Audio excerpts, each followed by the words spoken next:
Por que esse ódio tão grande a Maria, padre? Não é um ódio, assim... Não, eu vejo uma raiva a Maria, assim, de colocar a Maria como uma mulher comum, assim. Tem isso. Não, Maria é uma mulher comum. Jesus tratou Maria como uma mulher comum.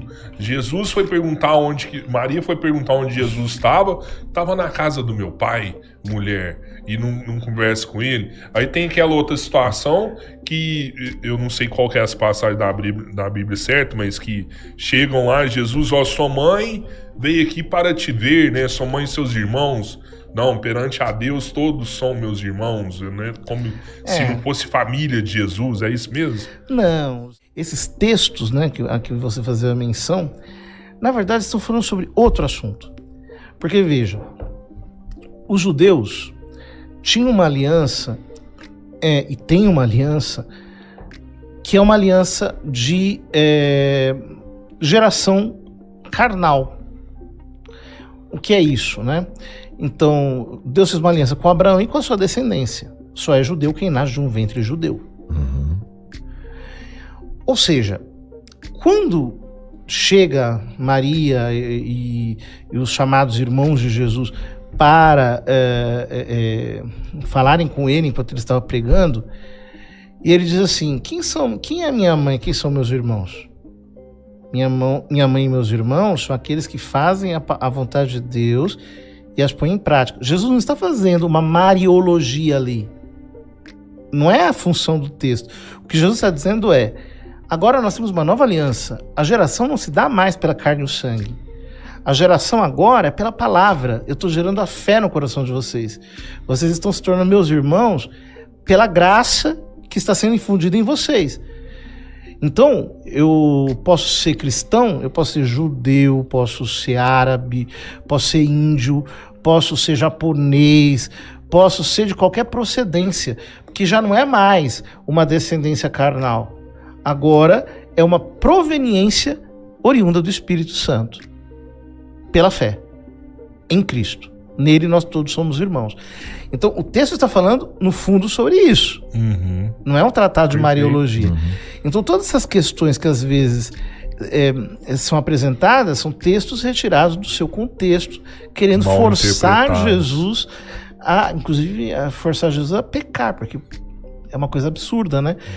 Minha mãe? Você não é minha mãe? Como assim? E honrar pai e mãe? Cadê a honra? Tipo, não tem lógica. Soberba, né? Simplesmente não tem lógica. É porque a lógica tem que ser em todo o contexto, né? Tudo tem que estar amarrado. Se alguma coisa for falada, mas que distorce outra coisa importante, provavelmente já não é a verdade mais. Exatamente. Essa espécie de aversão a Maria, que existe em muitos evangélicos, não em todos, mas em muitos, ela se deve ao fato de que eles pensam que isso diminui a glória de Jesus. Se tiver... Uhum. Ou seja, se eu honro Maria, eu estou roubando algo da glória de Cristo. É uma espécie de complexo, né? E, na verdade, veja, exatamente o contrário. Ninguém amou mais Maria do que Jesus. Uhum. E a amou como filho, a amou como serva, sob diversos aspectos. E nós também podemos dizer que ninguém amou a Jesus tanto quanto ela, por inúmeras razões, inclusive pelo fato de ela ter tido Deus encarnado dentro do ventre dela durante 9 meses. Vocês imaginam o seguinte, se aquela mulher que tocou na veste de Jesus foi curada instantaneamente porque tocou na veste, o que ela não terá recebido de graça ao carregar o Deus encarnado dentro das suas entranhas? Opa, eu não posso dizer que isso aqui é uma coisa normal, uma coisa comum. O sangue dela é o sangue de Jesus. Isso que eu ia falar agora. Maria ele tem o sangue dela. Tem o sangue dela. O sangue dela. São Paulo diz... A única referência que São Paulo faz a Maria é uma referência que está na carta aos Gálatas. Ele diz, Deus enviou o seu filho ao mundo nascido de uma mulher. De uma mulher. Ou seja, ela não foi uma barriga de aluguel. Uhum. Por isso que eu estou dizendo que a incompreensão sobre Maria, no fundo, é uma incompreensão sobre Cristo.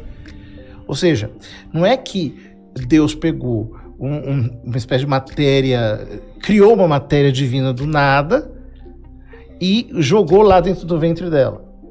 E ela foi uma barriga de aluguel. Quando São Paulo diz nascido de uma mulher, o que ele está salientando é o fato de que Deus fez Jesus de Maria, de um modo como nós não entendemos, sem sêmen, milagrosamente, mas dela. Então a união que ela tem com Cristo é única e exclusiva, nenhuma criatura tem mais. Quando eu começo a enxergar isso daqui, os complexos começam a cair. E eu começo a ver, peraí. Não é que eu estou enxergando simplesmente a realidade. Não é que eu estou tirando a glória, não é uma disputa entre ele e ela. Não é isso. E por que não temos documentos falando de Maria, ou se tem, eu não sei, depois da morte de Cristo?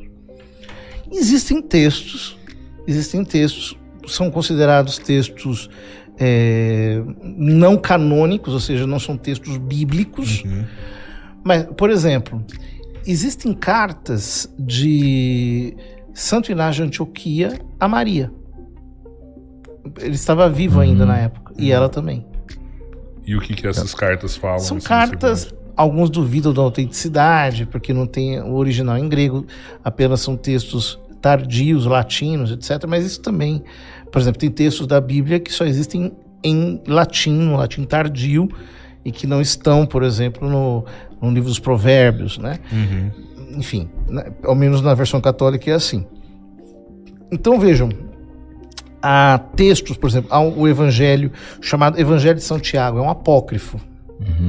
Ou seja, não é um canônico, não é um texto que esteja na Bíblia. Mas fala de Maria, recolhe algumas tradições acerca de Maria.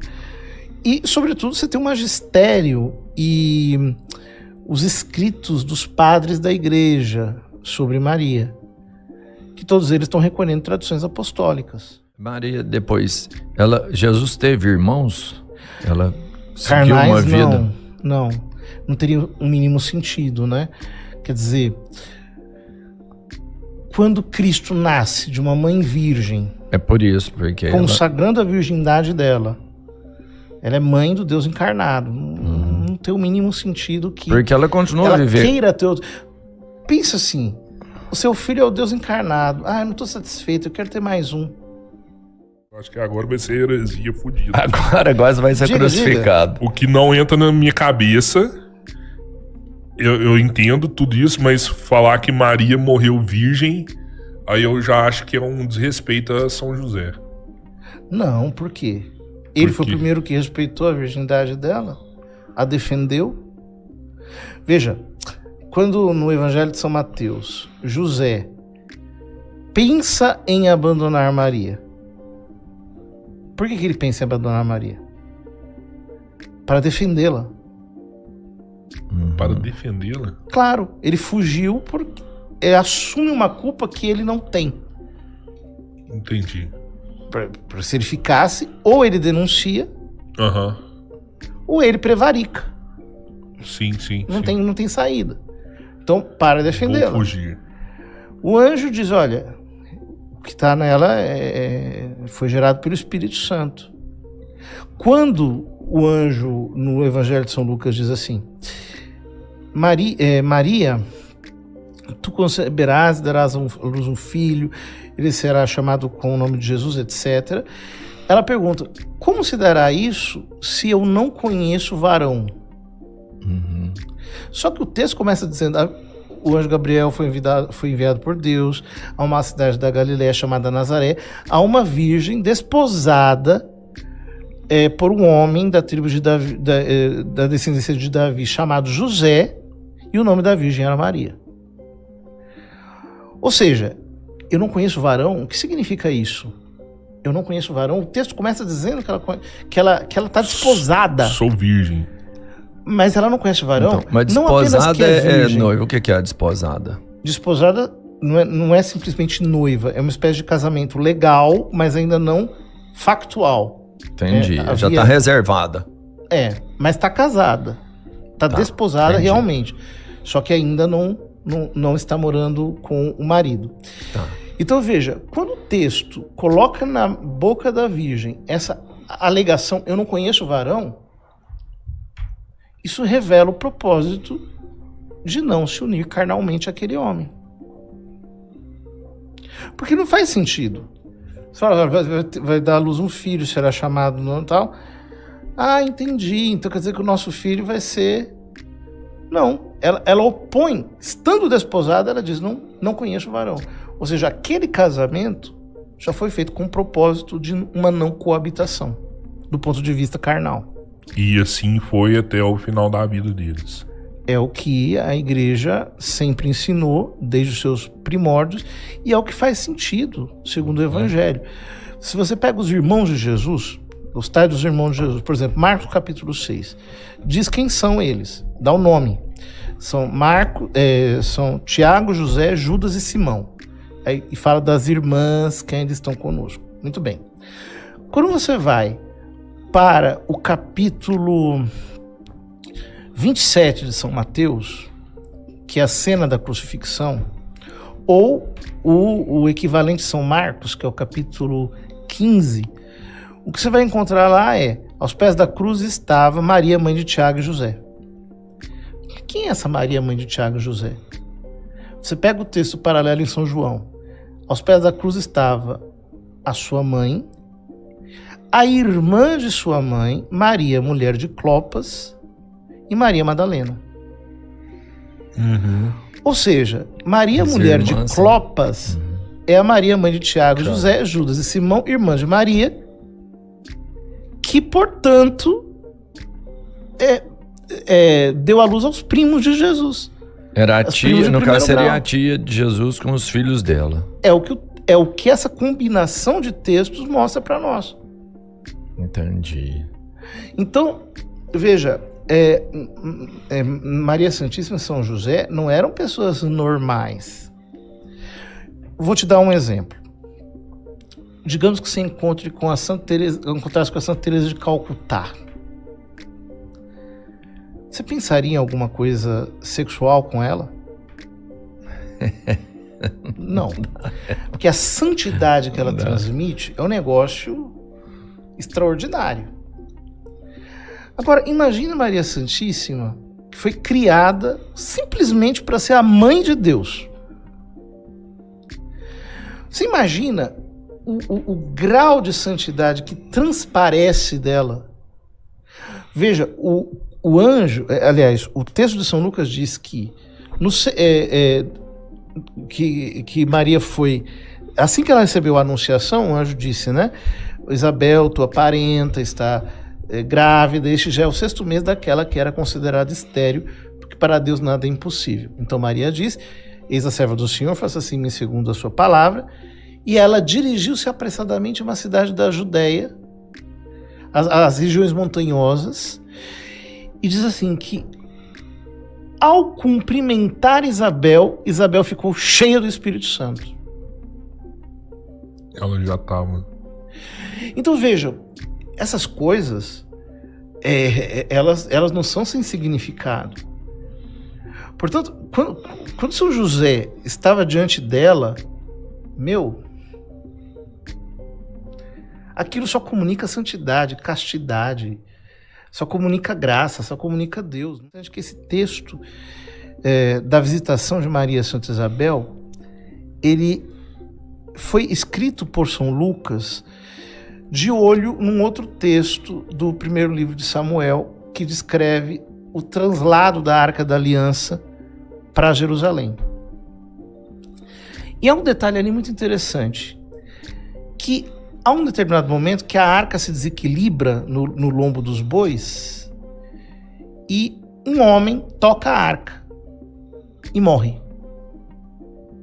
Davi fica com medo, manda a arca ficar na casa de uma pessoa, se não me engano, Obed, Edom, uma coisa assim. A arca vai, fica na casa, aí 3 meses. 3 meses, exatamente, 3 meses.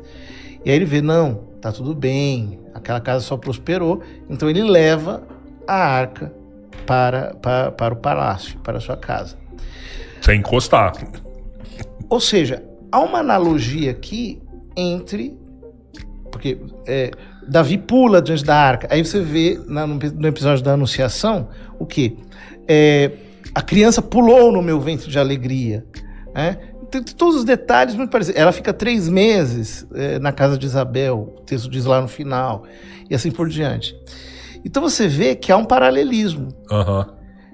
E, portanto, era intocável. Era intocável.